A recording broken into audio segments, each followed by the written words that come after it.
Getting out of an abusive relationship early makes a huge difference. And I'm proud to say I did come in as a victim, but I am a survivor. Then I could see my mom. My mom was walking toward us. And I got excited. And I was like, there's my mom. And then he didn't stop. I'm trying to keep it together, I said. I gave in to the tears. And I hated that. It's not necessarily the easiest process. It's not necessarily the prettiest process, but it is the most effective process. Like, you can do this. I'm going to tell you 100% you can do this, and you're so worth it to do this. I'm sure losing any child is a real arrow through your heart, but she was great. She was a friend and a family member and our daughter. It feels just as good the 10th time as it did the first time, to have one of your citizens that you're out there protecting walk up and tell you thank you. There is one thing stronger in me than fear, and that's my determination. Welcome back. This is Jen Lee, the creator and host of I Need Blue, Survivors Talk Surviving.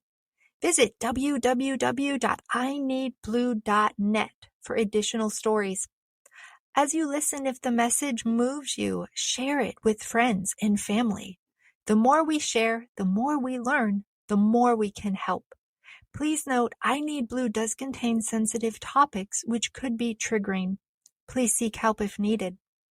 Today, we continue our discussion about addiction. Robbie has been in recovery since September 18th, 2018, and he is proud to let you know, as he should be. He is going to share his story about being born into a family riddled with alcohol and drug addiction. His childhood included foster care, at times an absent mom, and the death of 2 close family members. Robbie shares his journey of survival, which includes the moment he was introduced to Space Coast Recovery. From there, I will let him tell you about the 1-year agreement he made with himself. My second guest today, Barbie Thrower, is the Executive Director and President of Space Coast Recovery, and she has held that position since October of 2013. Space Coast Recovery was established in 1969 and has been at the forefront of addiction treatment services in Brevard County, Florida. She is part of Robbie's journey, and together with Space Coast Recovery, they are dedicated to empowering others to choose recovery from addiction. To learn more about Space Coast Recovery in Brevard County, Florida, visit www.spacecoastrecovery.com. Again, for additional information, spacecoastrecovery.com. I would like to thank both of my special guests today, Robbie and Barbie. Thank you for being here. Thank you so much, Jen, for having Robbie on I today. I'm the director for Space Coast Recovery. I've been the director here for a little over 8 years. I had come from the state attorney's office, and that's where I thought I was going to retire, but God had other plans for me. I have a passion for drug addiction and alcoholism, for the fact of I've lost 2 marriages because of addiction. I lost one of my very best friends because of addiction. So once I received my master's degree in psychology, I had to have a niche. And I decided that it was going to be in substance abuse counseling. God had his hand in all that. And here I am 8 years later running this nonprofit in Cocoa. And today I have a great honor to have one of my top-notch counselors here at Space Coast Recovery.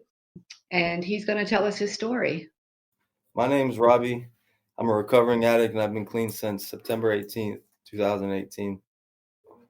Whenever I tell my story, I always say, ever since I can remember, my life has been dominated by drugs and alcohol. My first memory is being taken by HRS, which is now DCF, from my parents. Grew up with 2 sisters and my older brother. The first thing I can remember in my life is when HRS came to the house. and I had no idea what was going on. I was really confused. I just remember these people came in. My mom started freaking out and arguing. My dad was kind of just sitting there, and they were telling us to pack up our stuff and get our clothes and the things we need. And I just knew something was wrong. And my sisters, they were kind of going along with it. With me, I ran and I hid. I think I said I ran and I hid in the closet. And I just remember them looking for me, and I was scared. And eventually they found me. And I can remember walking down that driveway, getting in the back of that car and just looking out the back of the car. I remember just crying, not knowing what was going on. And then we were gone. So we went to foster care. We were living in Palm Bay at the time, but foster care was in Rockledge.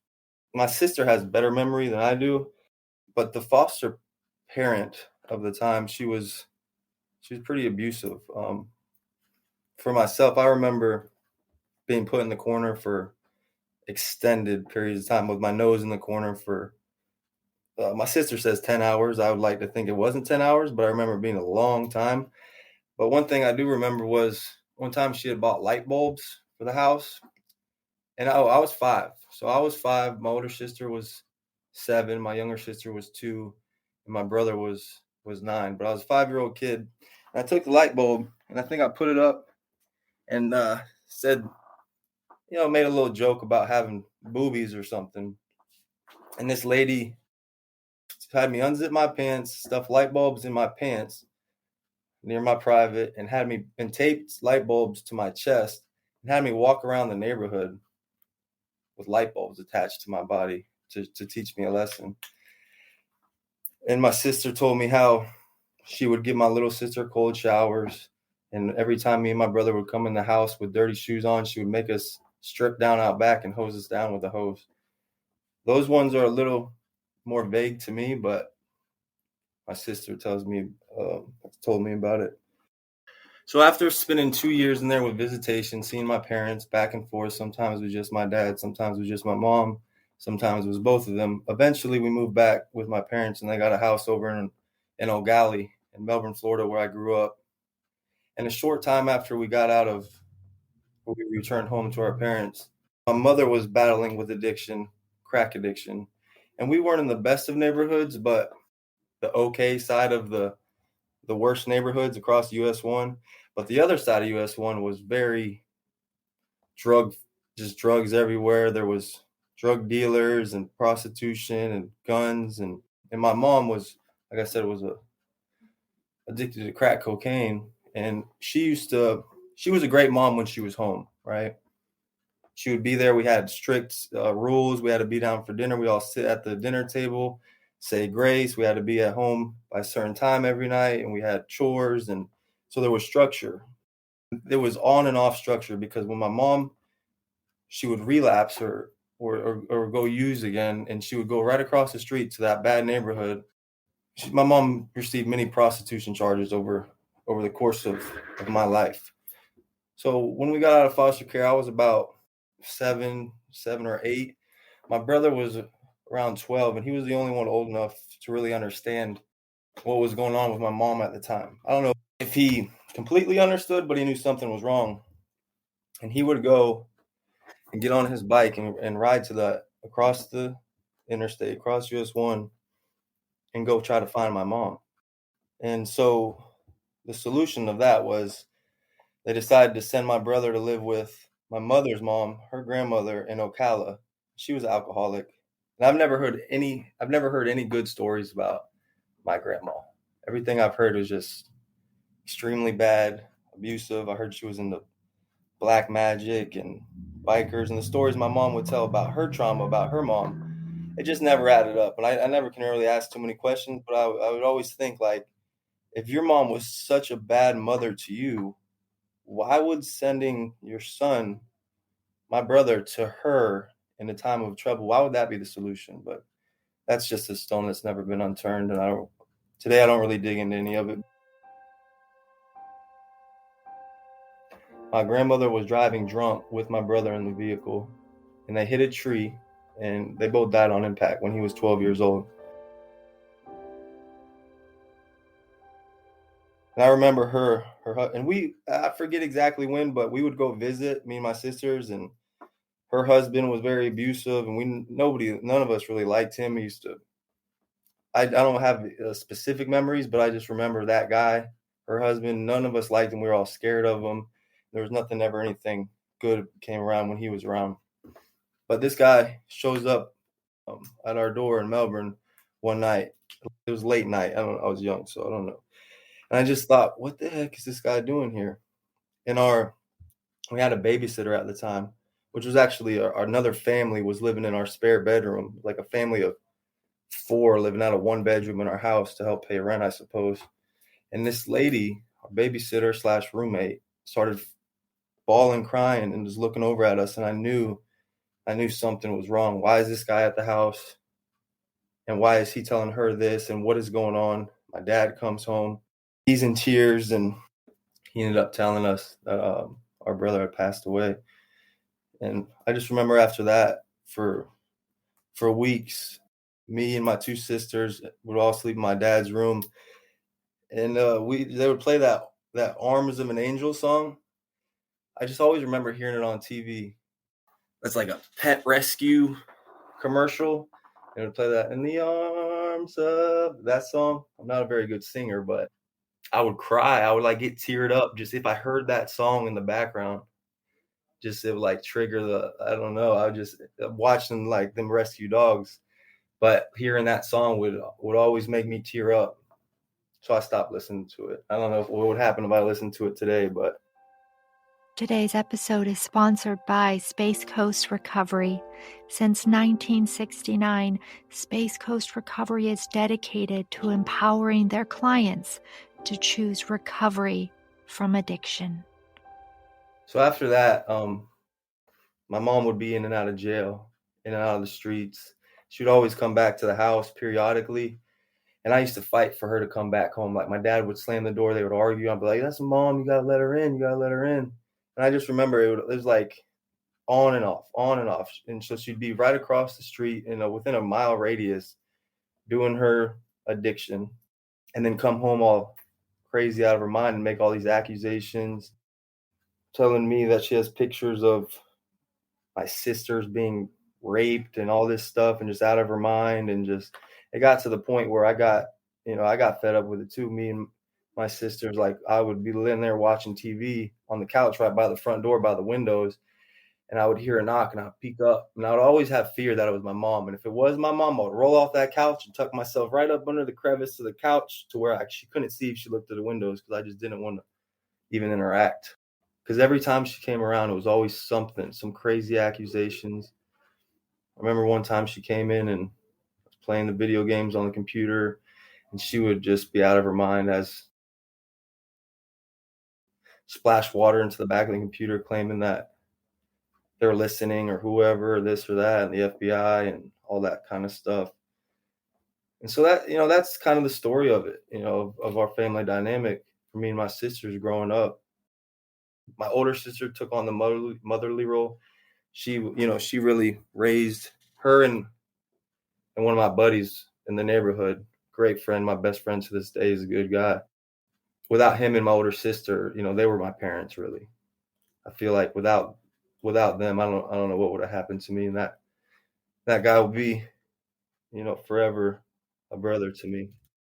I got into video games a lot as a kid. Video games and basketball was my life. Video games, basketball, school. That's all Robbie did. That's all I did ever. And I've liked video games a lot. And I guess it's the first sign of addiction. My dad, I remember he threw away one of my computer games, Warcraft 3. And I played it so much that I came home one day and it wasn't on the computer. And I remember going out to the trash and having to dig it out of the trash can, and him being real mad with me for playing it too much. And so that was just one thing when I look back of like an escape, that I was trying to escape. I really didn't start using until I was 15, 16, probably 10th grade, halfway through 9th grade. Because like I said, I was really big into basketball. I ended up getting cut from the freshman team. We had a great junior high team, 8th grade. We had an undefeated team. We had our core guys, like we were a unit. We were the basketball players, everybody in the school. they knew who we were, like that was just who we were. That was my identity. We were best friends. We all did it. We did everything together. We hung out together. We played basketball together. We went out, whatever kids do, we were doing it. And that was who I was. We move on to high school, and the first day of tryouts, meaning there's 3 rounds of tryouts. I said a slick remark to one of the guys during tryouts because we were doing this 3-on-3 thing, and I was trying to look good for the coaches, and this kid just kept not giving me the ball and kept doing what I thought was stupid things with the ball. So I told him, I said something slick. It wasn't nice. I think I just said, "You suck." And I turned my head over my shoulder, and the coach was standing right there. He just shook his head and walked away. I was like, well, that's not good. And I got cut, very first cut. And there was a lot of guys out there that had no business on a basketball court that made the very first cut over me. So a couple of weeks went on, and the JV coach saw me walking through the halls in school and said, "Hey, Robbie Gray, how's practice going? How's that freshman team going?" Whatever he said. I said, "Are you serious?" He said, What do you mean?" I said, "I got cut. First round, the very first round." He said, "Yeah, right." He started joking and laughing. He's like, "No, really, how's practice going?" I said, "Man, I'm dead serious."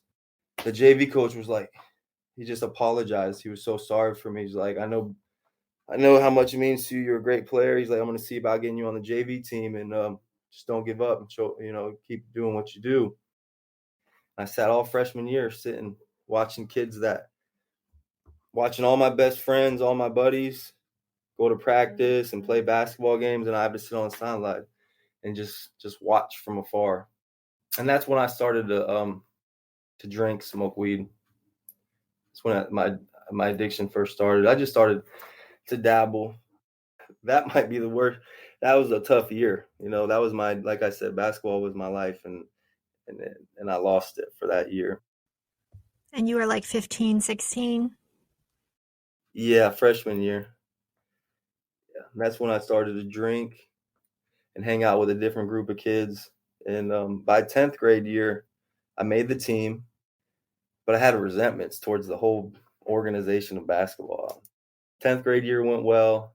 And then 11th grade year, that's when it started to get out of hand. I started taking pills and things like that, and I would show up to practice high on weed, and my teammates would say something to me, and I would say, "I'm high, but I could still beat you, and watch what I do here on the court," and all this stuff. And I was just arrogant. I was just arrogant and didn't care. And I had coaches that would tell me, "Hey, man, like," because I used to look back, when I first started to get clean, I used to look back on my life and say, "Man, I wish somebody would have I wish I would have had guidance. I wish somebody would have just grabbed me up and said, 'This is the way,'" because I felt like I didn't have that with my parents. But looking back, I definitely had that. There was people in my life that tried to pull me up, tried to say, "Hey, Robbie, that's not it. That's going to lead you down the back." And I just thought, yeah, whatever. You have no idea. I wasn't accepting of any help.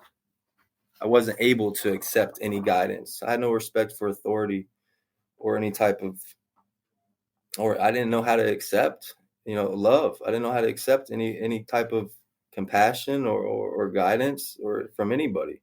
It was just Robbie against the world. And that led me down a dark path. But I say that because before my addiction got out of control, the same behaviors and the same ways of thinking, I didn't feel like anybody ever cared about me. I felt like I had to do everything on my own. That was the only way it was going to get done. I didn't know how to accept love. So throughout high school, my mom would be back and forth as she was throughout my entire childhood.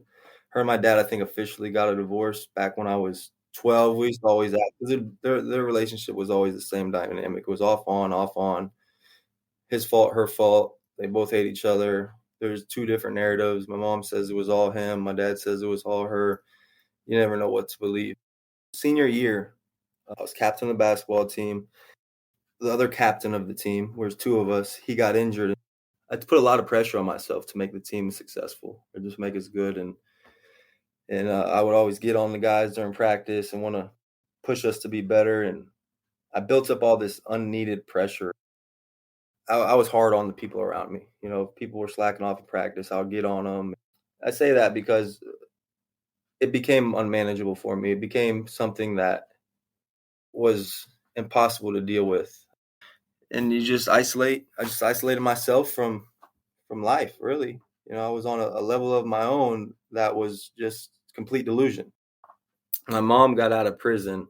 She did 18 months in prison, and she was getting out Christmas break of my senior year. You know, for whatever reason, like my heart was like, Mom, I'm gonna get her back home. She's gonna do it this time. I'm a little more mature. I'd been a couple years. I've been like, you know, she's been writing me. She'd always write and send letters, and I was like, you know what? She's coming home, and she's gonna be a mom. I wanted my mom home, and I was willing to fight my dad about it. He's not going to say no. And so I had that conversation. I said, Mom's coming home. She's coming right here in this house. I don't care what you say. Like, we have to do this. He was all against it because we had done this charade many a times, arguing back and forth about she's coming home. Don't let her in. It's my mom. I'm going to let her in. What are you talking about? You know, he said, okay, look, just take her.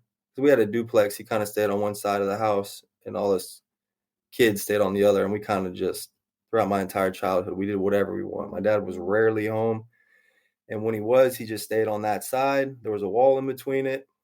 He kept the lights on. He put a little food in the fridge. We had shelter and food, but as far as structure and parenting, that wasn't there. It was just kind of fend for yourself. So it was obviously the party house. But so my mom comes home Christmas break of my senior year. And I decide, you know, I stay at home with her. I'd done this before where I kind of just stay with her 24/7. And I just remember when she would home that we would lay on the couch, she'd rub my back and, you know, just kind of be a mom. And like, I loved that. Like, I needed that. I just remember like when she would be there and we could just lay together and just to feel that nurture. Such a foreign feeling. But when I felt it, I knew that it was missing, and I knew I needed it, and I loved it.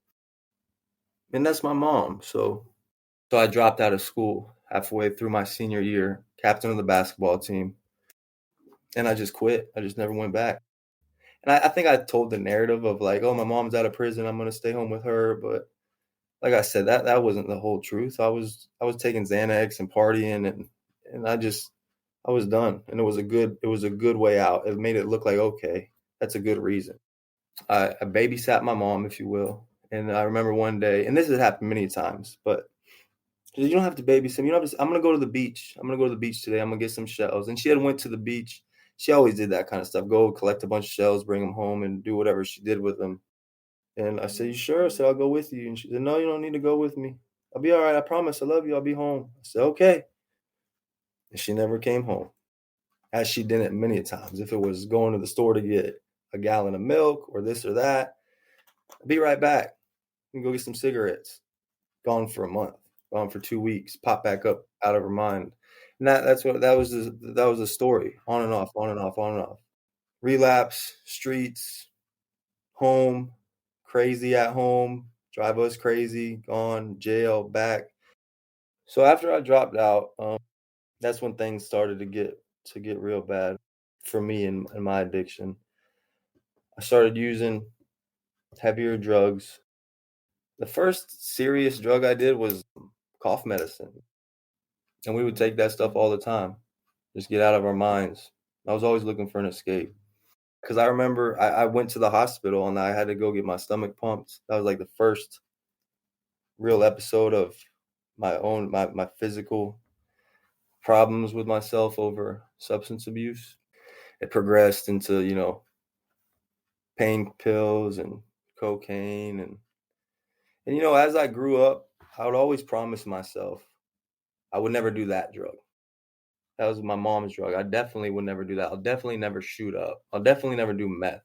Never. I'll never do that. That's one thing I'll never do.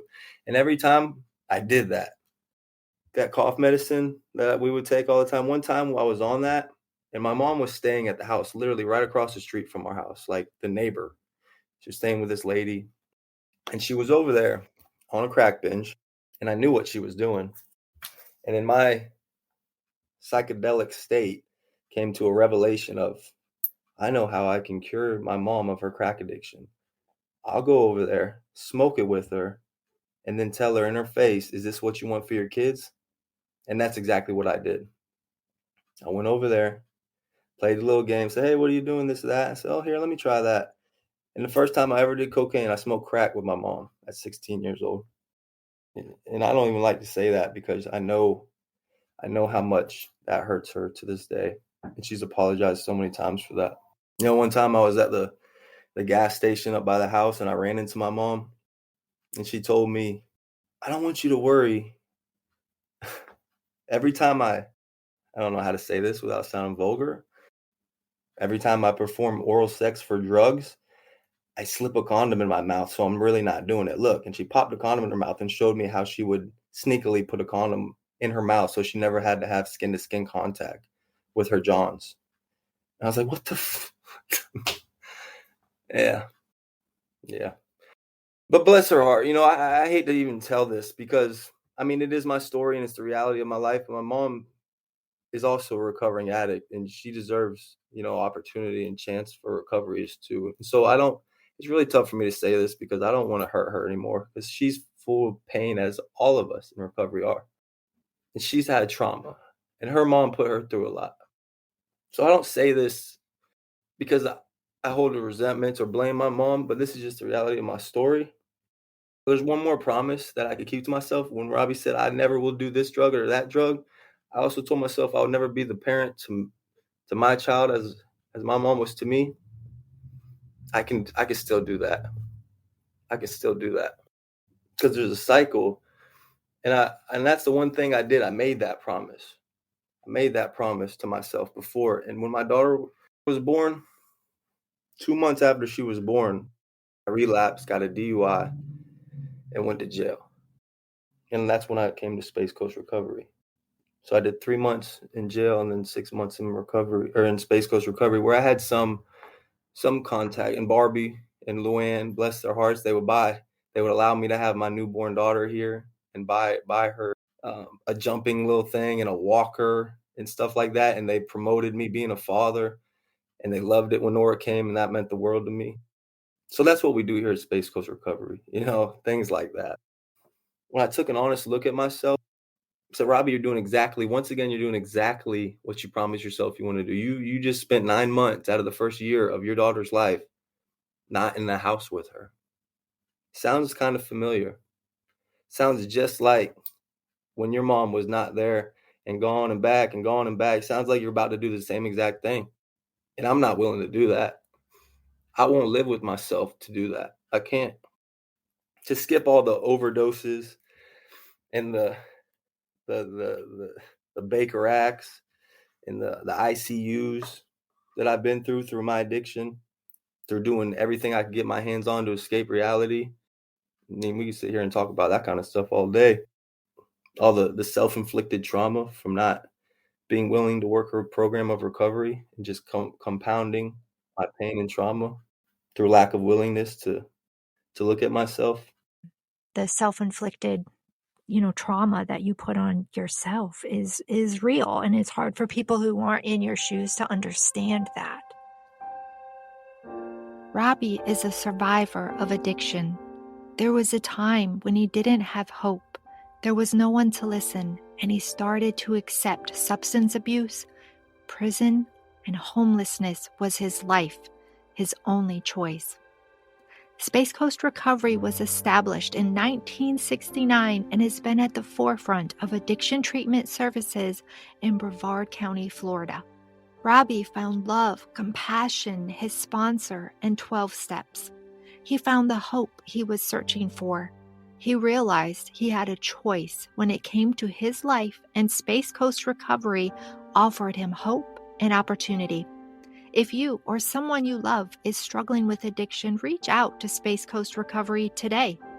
They can be found at www.spacecoastrecovery.com or call them at 321-632-5958. Again, that's 321-632-5958. Space Coast Recovery is dedicated to empowering their clients to choose recovery from addiction. I enjoyed telling this. It's complete madness. So in the same period of time, this was right before my daughter was born. Nicole's pregnant. I'm putting all this pressure on myself to be a father, to be a good father. Can I be a father? Do I even have it in me? Has anybody been a parent to me? So am I even able? All these insecurities, like that's the fear of not being good enough to be a dad, like was driving my life, and it drove me to relapse. But one day, in the midst of argument or something with Nicole, because we were both insecure, young, having a child, and we got into argument about something. I can't recall what it was. I just decided to go, to get out of the house and to go, because I have a good wife, a good girl. She graduated college. She's good. She just walked the path her entire life, and I was always conscious that she was a good egg and I wasn't. So I would try my best to protect her from myself, which is madness. So in one of those nights, I'm high, I'm using, and I have no money.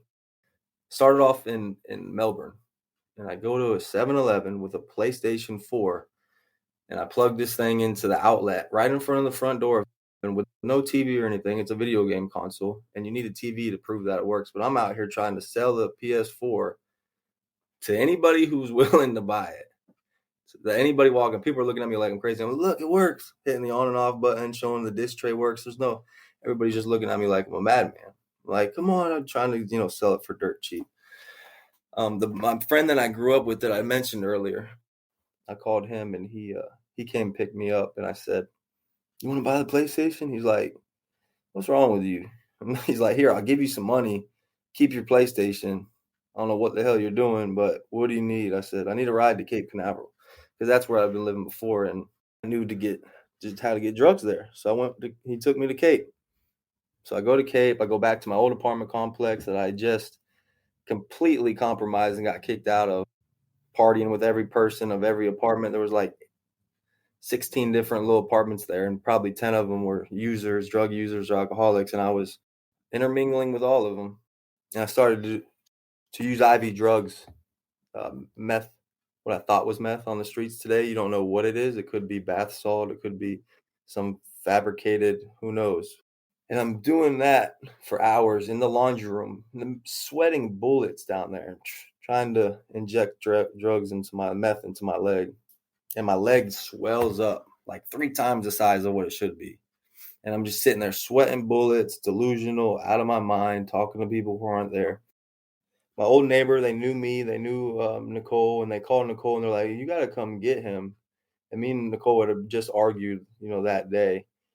And it's still early. It's like 6 o'clock maybe. She comes to pick me up, and I'm completely out of my mind. I'm in the front seat in the passenger, but I'm ripping up the back seat, accusing people of being in the vehicle that aren't there. It's an empty car, but I'm trying to find people underneath the seat cushions in a sedan. So we go to the hospital, goes inside and tells the people, like, this guy's crazy. You need to come get him. And these security guards, like 3 big guys, they come out and they're like, sir, you need to come in the building. And she's trying to get me Baker acted. And I just said the first thing that come to mind. I said, no, I didn't ask for any help. I'm just in the parking lot. I'm going to go ahead and walk away. I was like, you can't Baker act me unless I ask for it. And they're like, well, I guess he's kind of right. And I was like, oh, there it is. And I just walked. So I escaped, even though I really needed it. A Baker Act is an involuntary 72-hour hold because you're a danger to yourself or somebody else. Or suicidal. If somebody's concerned about your well-being, they can call or take you to a hospital or call the police and say you're a danger to yourself, and then they'll hold you for 72 hours until they clear you through a doctor that says you're safe to re-enter society. And I've had that happen to me a couple of times. Being in the hospital and pulling out the IVs and trying to refuse treatment after an overdose, you come to, and you're trying to get out of there to go get high more, and they Baker Act you. So strap them in. They strap you to the bed, and you're not leaving. That's just not going to happen. They were trying to get a Baker Act on me, and I dodged it, and my leg's swollen, remind you, and I'm dragging my leg, and I don't know where I'm going to go. My mom lives in Cape Canaveral. In my head, I'm going to hit the beach and just walk north on the beach until I get to where my mom lives. I'm walking up the beach, and I'm looking deranged. I'm sweating. I'm looking crazy. I've just done a lot of methamphetamine, way too much. I don't know if it was my paranoia or I'm pretty sure this happened, but as I'm walking up the boardwalk, like people are looking at me with their kids and they're like pulling their children away from me. I take a seat on the beach and I'm like peeking through my own arms. I sit there with my arms crossed and looking up. I just left my apartment with my pregnant wife, run over to Cape Canaveral to get high. They kick me out of the apartment complex. She picks me up, tries to get me Baker acted. I'm just going. I'm going nowhere. I have no idea where I'm going, but I'm just going. Only thing I get to compute in my mind is Mom lives in Cape Canaveral. You can go there. Somehow or not, I get there and I'm knocking on the door. I'm knocking on the door and nobody's answering. She's not home. But in my head, her, my fiance, Nicole, my mom's boyfriend are in there and I can hear them talking about me. And I can hear him talking about me and I can hear him talking about how are they gonna tell me that the baby isn't mine? How are they gonna break this to me? I'm like, what? And I'm pounding on the door. I hear you in there. I hear you in there. And I walk away, come back, sit there, realize I'm out of my mind, delusional, talking to people who aren't there. And my phone's not on. My phone is dead. And as I was walking, because I walked a lot this night, I could hear my girlfriend's relatives, because she's Asian, talking to me in a language I don't understand, an Asian language. But the phone's not even on. It's not even powering on. That's the kind of drugs that are out there. I leave my mom's apartment after probably spending 2 hours out there pounding on the door and collecting my thoughts and then thinking it's real, and start walking, and I get stopped by the sheriff. 4 cruisers pulled up. I'm on the sidewalk and they kind of just park and they're like right there and they're all kind of keeping their distance, but they're talking to me. And one of the guys I went to high school with, and he would run into me. He'd be like, Robbie, what are you doing? He's like, every time he saw me, he was like, next time you're going to jail. Like, I can't, keep looking the other way. I can't be out in the streets acting like a madman. Like, what? And so what I tell these guys in my delusion, I said, you know me, my girl is pregnant, I'm about to have my first child, and they just told me that it's not my baby.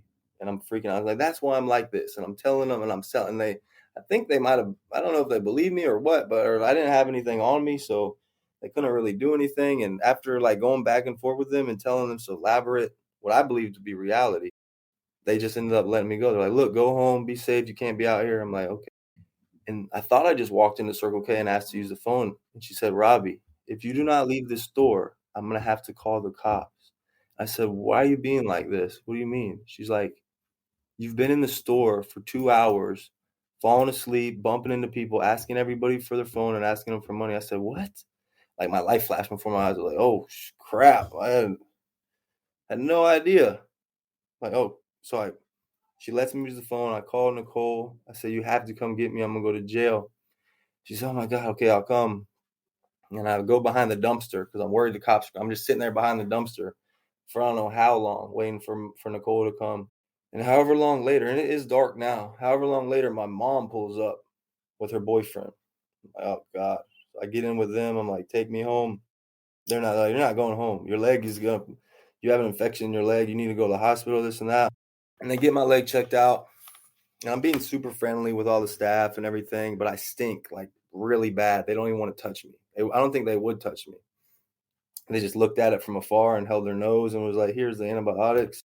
My mom and her boyfriend are begging the doctors to Baker Act me. But I'm happy-go-lucky. I'm like, I don't know what they're talking about. They're trying to get me Baker. I don't want to hurt myself. I'm just, I get high. I admit that. But they're like begging me to go to treatment to get help.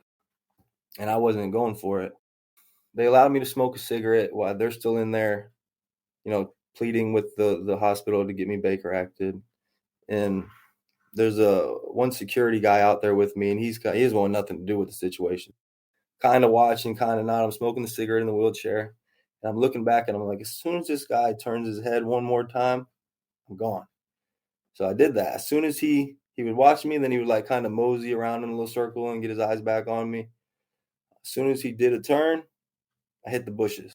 I hobbled over to the bushes and just hid there behind the bushes. And I hear my mom and her boyfriend and the security, and they're all screaming my name. Oh, Robert, where are you? And I see him driving, and I start walking down the street, but I'm not on the street. I'm like off in the the treed gutter area to where I'm out of sight. So I escaped another Baker Act. My little sister lives in Palm Bay. My dad lives in O'Galley. Now I'm going south because I ran into mom. She's trying to Baker Act me. That's not working. Time to hit the other end of the county on foot with a swollen leg, dragging my leg, picking up every single piece of trash and envelope I see on the side of the road, thinking hopefully there's some money in it or something. Just complete madness. Complete madness. I just walked and walked, and I'm thinking in my head, I was like, I got to be getting close to Melbourne. I get to the 7-Eleven. I'm like, hey, where am I? You're in Rockledge. I'm like, oh, God. I got another, I don't know how many hours of hobbling to do. They're like, we're going to call you, Rob. We're going to call you somebody. They call the cops. The cops come there. One cruiser comes there. He's like, oh, you're the guy that left the hospital AMA against medical advice. I'm like, no, that wasn't me. I was like, they wanted me to stay. I didn't want to even be there. Like, whatever. And he's going to give me a ride. I'm like, I'm trying to talk to this guy the whole time. He doesn't want nothing to do with me, which is still miles away from where. And he stops and he pops the door. He said, get out. This is the end of my jurisdiction. So I start hobbling again, and I'm not going to make it. I'm not making it anywhere. I take a seat on the sidewalk, try to gather my energy, hop back up, try to walk, make it maybe 20 more feet, and have to hit the sidewalk again. I'm like, this is it. This is it. And now the sun's up. The sun had came up. You're on US 1. Cars are flying by. Full traffic. You're going to die laying on a sidewalk on US 1 with nothing. Like, this is the way to go, isn't it? There's just nothing around. I can't move. I'm just getting baked by the sun. I'm dehydrated, haven't eaten, and I just can't move. I can't even stand up. And this old couple walked past me, and they walked up, and they want nothing to do with me either, but they're looking at a kid dying. And they, what can we do? I said, can I use your phone and just make one call? They said, no, but we'll call for you. I said, okay. I gave them the number. They called my dad. He didn't answer, but they left a voicemail. And they just kept walking. And I'm like, well, this is it. I'm going to die right here. I don't know. And talking to people who aren't there, thinking just completely out of my mind. And my dad pulls up. Robert, what the hell are you doing? Get in the van. What the hell? I said, I can't. You got to come pick me up. Can't move. What the hell? He comes, picks me up, throws me in the van, and took me to my little sister's house. And she let me stay there. I say that and I tell that story. That is what that life has to offer. What kind of life is that? Like, what am I doing with myself? But that's the reality of the life I was living. And I say that because today I was that, but today I have a life that means something. Where people are calling me, right? People call me for help or for advice or to be there for them. When I wasn't a person that people could even communicate with, that people had to close the door, that people had to pull their children away or to hide from or to just not even want to touch or communicate with, my voice was not heard. There was no, I would open my mouth and I would say words, and even if they were good, meaningful words, no ears were attentive. Nobody wanted to listen, and for good reason. Who would want to listen to a deranged person? Today, I can look back and say, that's who I was, right? And today, I'm a man who can be there for his daughter, be a good dad, be a good husband, right? Be a husband, marriage. That's crazy. So me and my fiance just got a mortgage on a home in a gated community. I've been clean 3.5 years. 3.5 years of living right, choosing to do right, and doing the right thing. We can build a life. It's possible. Because there was a time where I felt there was no hope, there was no life. And you know what? Robbie Gray is just meant to be a gray, which is prisons, substance abuse, and mediocrity at best. And that's just the family name. And that's just what it is. And that's fine. As long as I do a little bit better than mom and dad, I won at life. That's bullshit. Through Space Coast Recovery, through love, compassion, through my sponsor, 12 Steps, I've found hope, life, and opportunity. And it was scary as hell. And it was the hardest thing to ever do, to ever look at, to have to take an honest look at yourself. But it's the most worthwhile thing I've ever done and I'll ever have done in my life. To go from hopeless and not being heard in a short amount of time, knowing that opportunity is there if I'm willing to do the work and to dedicate to it, and for people in my life to want me around, because I was a man that people couldn't have around, even if they did want to be a part of my life. But I was always blaming and pointing the finger and blaming circumstances and my upbringing, and there's some validation to it. So it makes it easy, right? There's a little bit of validation to it, but sooner or later, it's like I had to decide that I could either be part of that cycle of my grandma, my mom, and me, and what I was about to do to Nora, my daughter. I could have easily just been a part of that cycle, and people would probably get it. They would understand. It makes sense. Or I could choose something else and believe that something else is possible, that I could forge a new path and a new life through God and through others who have been through similar experiences and know the way. But I was never open-minded enough to take a hand. Earlier I said that I'd always look back and say, man, if somebody would have just gave me an opportunity or just grabbed me by the neck and said, dude, this is the way you do this, do that, then maybe it wouldn't have been that. So I'm victimizing myself. There was always opportunity, but I was in so much pain, I wasn't able to see it, right? What was the moment like when you became open-minded, to use your word, open-minded to finally understanding this is not the life that I want? I don't want to be the quote gray of Robbie Gray. I think it was a series of things, but having a daughter, the old clinical supervisor here, I thought she hated me, and I thought she wanted to send me to prison. When I took it, and she was kind of pulling the strings of my life, a little bit, and I was thinking she had ill intentions. But when I really stopped back, reflect, and looked, I firmly believed that this lady wanted nothing but for Robbie to live a life clean and sober. Just for that. She wanted nothing in return. She just wanted to see me do well. And I truly, when I looked at that, I said, this lady doesn't want, that's it. Their entire motive is to see me succeed and to do whatever she can to help me succeed. I believe that it renewed my trust in humanity. Because like I said, it was Robbie against the world. I might entertain some people for a short time, but I didn't really trust and believe in anybody.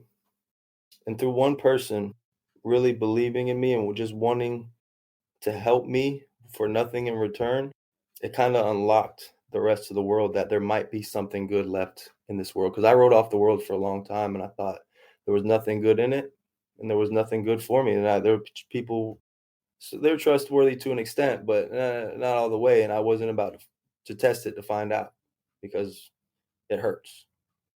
So I say, do whatever it takes to find that one person. It just takes one, and they're out there. There's good people, kind-hearted, loving people that just want you to heal and to succeed and to do better, or whatever it is that you need. They just want that for you, simply to watch you recover.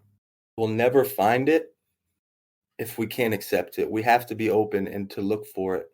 And it's scary as hell, and it sucks to open that pain to the world. Nothing good will ever have the opportunity to come through it either. Nothing bad will come through, but nothing good will either. There are people who are afraid of, say, homeless people or people walking around like you, kind of having their own conversations with themselves, and just like the parents who pulled their children away, right? But everybody needs that one special person to help them. So how do those people who are afraid kind of learn not to be afraid and maybe be more compassionate? You just remember that everybody's a person. You can't speak for everybody and everything, but most people just need love.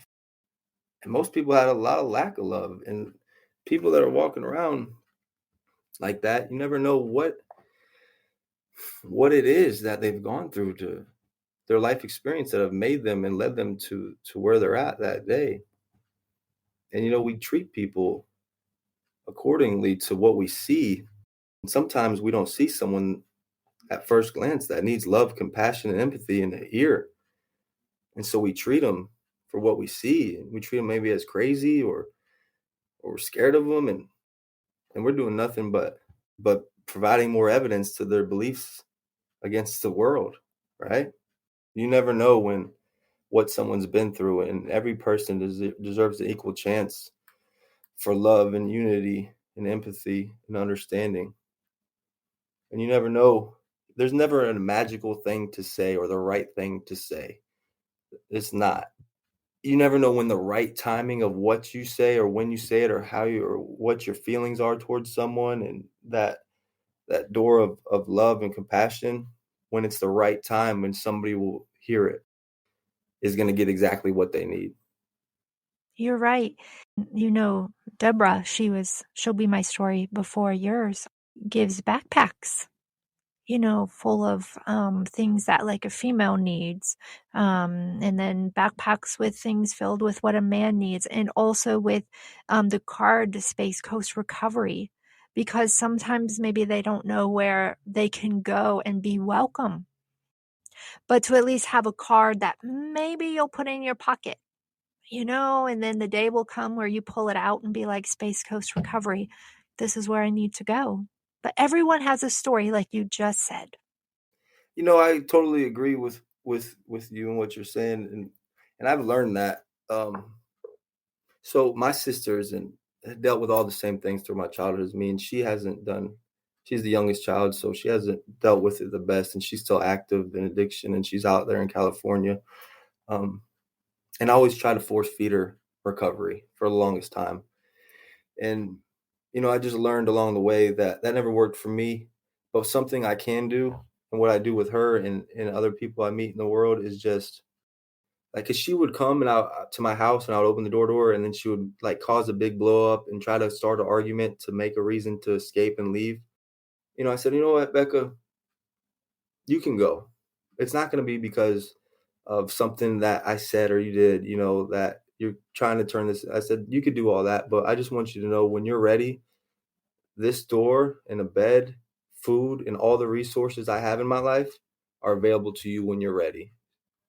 And the same thing with like people I run into in the world. If I see it's obvious that they have substance abuse or something like that, I just say, hey, I'm not saying you need to do anything, but if you ever know anybody or you're ever interested in wanting a new way of life, take this card and, you know, I'll do anything I can for you. And that's it. You know, just saying, hey, there is another way. And if when you're willing and ready, we're here for you. Yeah, I think what you just said is perfect. And all honesty, can you share with us then how Space Coast Recovery became that resource for you? Definitely. Space Coast Recovery has been nothing but a blessing and changed my life and turned my life into something I never imagined it would be. I graduated, and about 9 months later, I noticed one of my peers from when I was in treatment was working here just one night a week. And I was like, wow, I didn't know they did that. I didn't know they would hire us or me or anybody. So I just kind of hesitantly like extended myself to the supervisor at the time. I said, hey, you know, is very shy and timid with it, but if there ever was, and I'd be interested in helping out here. And she was like, okay, how about this weekend? I was like, whoa. I was like, well, let me think about it. Let me think about it. And I walked away, and about 30 seconds later, I said, yes. And I walked back and I said, you know what? I thought about it. Let's do that. And then I never experienced the empowerment from another person that Space Coast Recovery and Barbie and all the staff here, the facility, the most empowering place and people I've ever experienced in my life. And I'll forever be grateful for this facility, for that, for believing in me and for believing in people and to provide them with an opportunity for growth. And that's what this place does. And I needed that more than I ever knew I needed it. And to be empowered and to say you can, and that's a great idea. And yeah, try that out. Even maybe if they thought that was a crazy idea, go try it out. Yeah, you deserve to do that. And it sparked my spirit and opened my eyes to a beautiful life. And to be given the opportunity to do that for others, that's the greatest thing I've ever experienced. And I get to experience every single day. I think that's amazing. It puts a smile on my face as I sit here. Let me ask you this. You didn't trust anyone, right? So what made you bring down your wall and trust Barbie and everyone at Space Coast Recovery here in Brevard County? When I really just took a step back and said, what are their intentions? I'm real good at picking apart things and finding where the ill intent is, or the lack of character, or all that. And that's what I share with these guys all the time. When they get upset and they feel like people are trying to manipulate their lives, or I'm like, what do you think we do this for? You think we get off on like telling you can't hang out with this person or this or that, or what do you think the intent is? I said, really, what it boils down to is these people just want to help, so I can continue to be the person I've always been, or I can just accept it, and I can just allow. It's on me to allow people into my life and to speak into my life. You can have the greatest guides and sponsors and mentors in the world, but if we're not allowing people to speak into our lives, it doesn't matter. Right. Now, there are people listening who are inspired by your story. Taking the first step is scary because you don't really know what to expect. Can you share with us your journey from when you first went to Space Coast Recovery to ease maybe people's anxiety about doing something new? And this isn't the greatest advice, I think, but this is how it works for me. So I just share my experience. I said, you know what, Robbie, you did 28 years of life, and look what you got. And I just take an honest look, jail, rehab, every single person I loved and care about in my life that I wanted, that I truly loved and cared about, I did nothing but harm them. I've been a hindrance in their lives. That's not good enough. 28 years of that, and that's what I got. I'm going to give 1 year. That's it. That's all. I'm not willing to surrender my entire forever, but I'll give you a year trial run, and I'll do everything, and all suggestions will be followed, and I'll keep the same job, and I'm going to see how I feel. In that year's time of just surrendering and doing it as suggested, my relationship was better than it's ever been. My job, I was showing up to work every day. My bosses wanted me around. I got multiple raises. People wanted me around. My friends counted on me. They wanted to spend time with me. Every aspect of my life was much better than it was in 28 years of doing it my way. And then when I had that evidence and really took the time to look at it, what do you have to lose? And if you're going to do it, why not? Just for giggles, right? Just give it an honest effort, the best you can do. Because most of us, we don't have that in us anymore. We attempt something and we kind of, we tiptoe around it. And that's what an addict does, right? Because we're scared of whatever it is. There's fear. So, and then we want to write it off. I always want to write off the program and act like it didn't work. So give it an honest effort. Go do the best you can and see how you feel after some time. And if you really do that, everybody who's ever done that honestly and thoroughly and dove in will tell you that their life has got tremendously better. That's great. You said one word there that I think is really impactful and really important, and it was surrender. You basically had to surrender yourself. And I think that is a huge word that honestly had never crossed my mind before. So I learned something. Thank you. Thank you for your honesty through this whole thing. It's very raw, genuine, and happy that you are where you are today. Barbie is the CEO of Space Coast Recovery, program that saved my life, saved a lot of my best friends' lives, and continues to save lives, and given many people who've gone through the program an opportunity to be a part of the program and to continue the cycle of recovery. And that's how it works. And Barbie's been nothing but selfless and compassionate, and she's a great leader and done everything she can to the best facility and the best tools and resources and the best team to provide recovery for this area. I got nothing but the utmost respect and love for her, for everything she's done in my life, and many people in my life.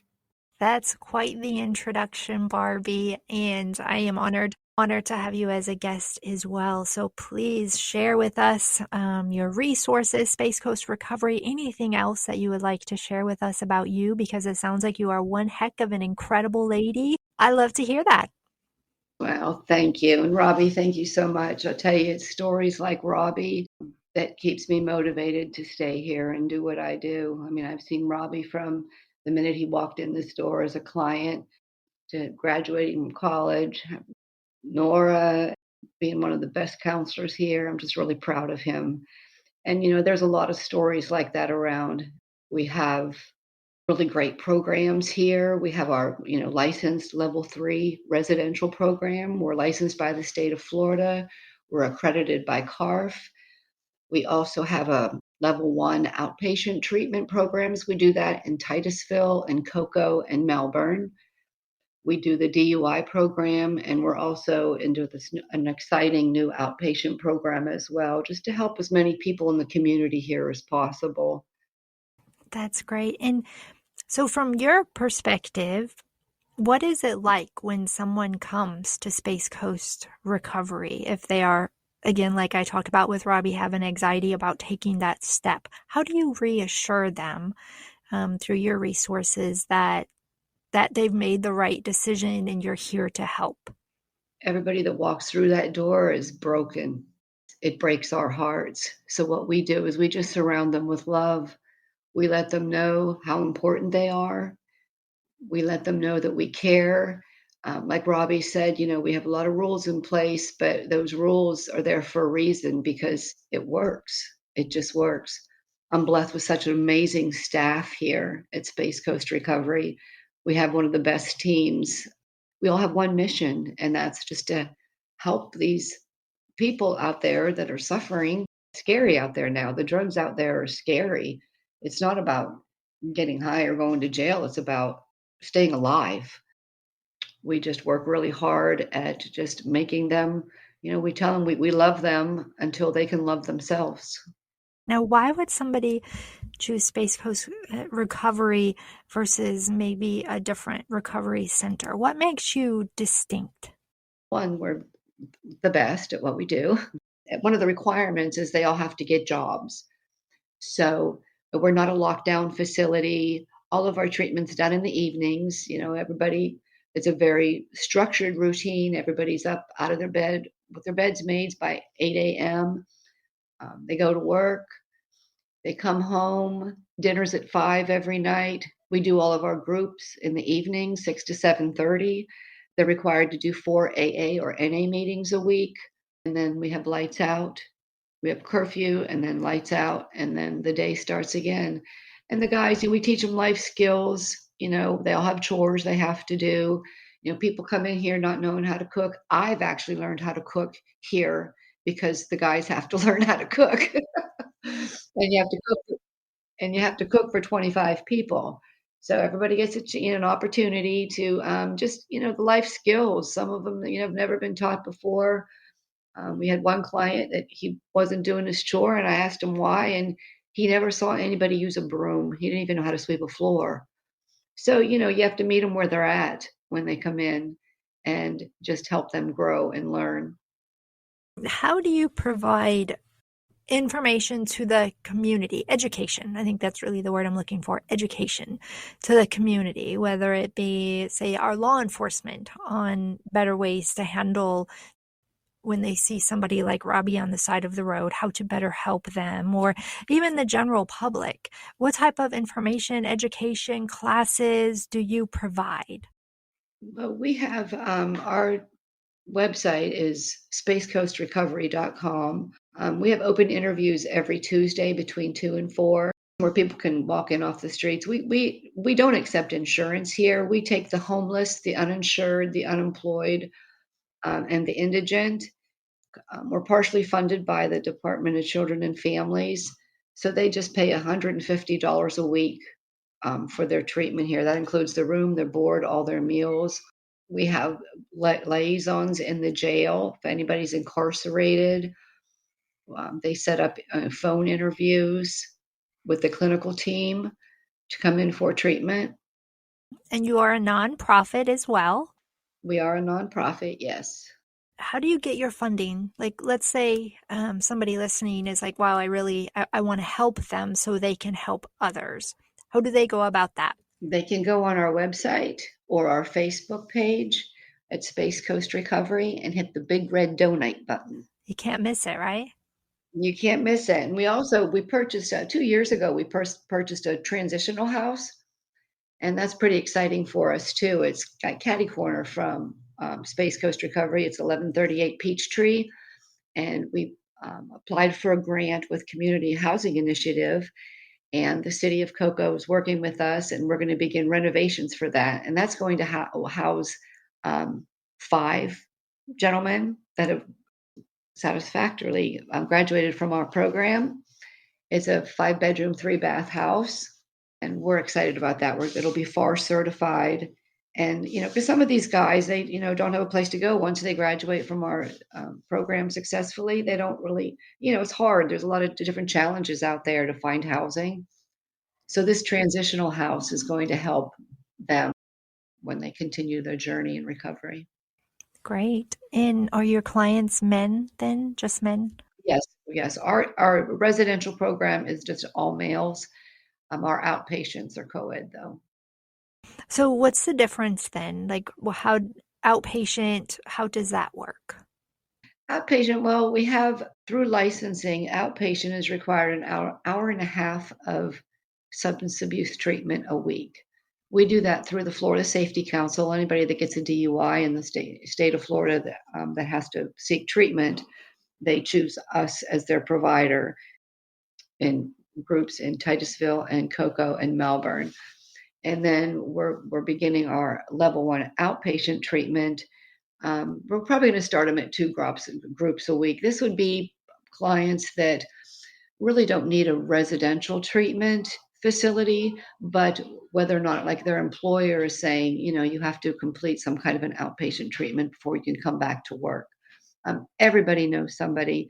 Addiction does not discriminate. So there's different companies that, they need to send their employees for an outpatient program, which wouldn't disrupt their lives. Wonderful. And you are so right. Addiction does not discriminate. If you are not trying to overcome addiction yourself, chances are you know someone, whether it's a family member or a friend. And I'm hoping this episode today kind of gives you a first step in knowing that Space Coast Recovery is here. You do have an option. And if they were to call Space Coast Recovery, weren't able to come to your facility, you have other resources you direct them to. Is that correct? That's correct. Yes, we do. Okay, that's perfect. I'm just very proud of the program. I feel actually honored to come to work every day here. Well, we are blessed to have you as part of our community, so thank you for all you do. And how long has Space Coast Recovery been a part of Brevard County? Space Coast Recovery was formerly known as Community Treatment Center, and it was established in 1969. So it's been around for a long time. We rebranded about 3 years ago to Space Coast Recovery because the Space Coast is the number 1 Googled words in the nation. I just want to say thank you for allowing me to be a part of this. Anybody out there that is lost in addiction or alcoholism, there is a way. And myself is living proof, and plenty of other people are living proof. I know guys that have gotten clean, and I know a guy who got clean at the same time as me and is a millionaire today. That's crazy to me. It still baffles me. And there's business owners and family members and guys that came from the bottom, living in the woods with no place to go, and they just decided one day they had enough, and it's possible, and we do recover together. Space Coast Recovery in Brevard County understands that you are not alone. If you are struggling with addiction, Space Coast Recovery will welcome you with open arms to provide the love, compassion, hope, and resources to enter recovery. Please reach out to Space Coast Recovery today. They can be reached at www.spacecoastrecovery.com or call them at 321-632-5958. Again, that's 321-632-5958. And take your first step to recovery. Together is really important because you are not alone. And thank you, Robbie. Recovery date, September 18th, 2018. Sounds like a great reason to have cake as well. And Barbie with Space Coast Recovery, I thank both of you for being my special guest today. I am here if you need anything. All right. Thanks so much, Jen. Thank you. Thanks for having me. My name is Jen Lee. I am creator and host of I Need Blue. My episodes can be found at www.ineedblue.net. Plus, my episodes are found on all of your favorite podcast platforms. Remember, you are stronger than you think. Thank you.